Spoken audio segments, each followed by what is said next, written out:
We have an announcement finally on whether cell phones cause cancer. It's something that could affect all of us and our children. Scientists from the World Health Organization have been reviewing studies for the last week or so. I want to bring in our senior medical correspondent, Elizabeth Cohen, who joins us live with the findings. Essentially, what did they find? The World Health Organization says that the radiation from mobile devices like cell phones is a possible carcinogen to humans.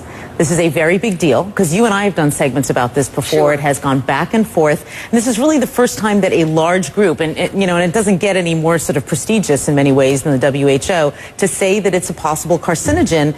It puts it in the company of several other kinds of things. And so I want to tell you what it is, and I think that might give people an idea of what we're talking about. It puts it in the company of things like lead is also a possible carcinogen, according to the WHO, as well as engine exhaust and chloroform.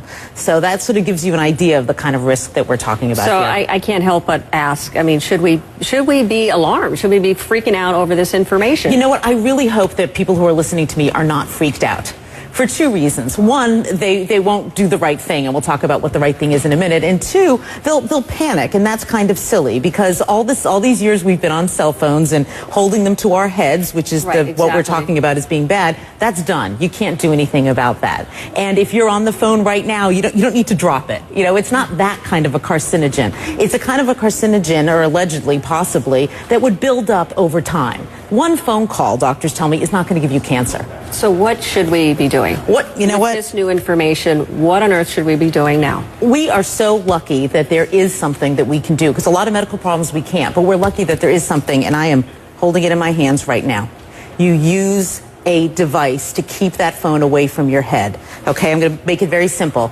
This is what experts that I talk to don't want you to do. This radiation is very close to your head. The minute that you put one of these in, you can hold the phone at a distance. At this distance, that radiation is dissipating. It's not going to affect you very much, if at all. Hold it away from your head, which means using a wired piece like this or a Bluetooth, or put it on speakerphone. Keep it away from your head. That's the bottom line, and it's really easy to do. I mean, I can count on one hand the number of times in the past year that I have spoken on the phone like this. I just don't do it. I'm going to change my habits. Do you have any idea, or did who say anything about whether or not it can be on your body, on your person, in a pocket, in a holster, anything like that? Did they weigh in at all? WHO really focused on gliomas, which are brain tumors, because that's what a lot of the studies have been on. But Suzanne, I've certainly spoken to experts who say that they themselves do not carry it on their bodies, that they figure why take that risk if there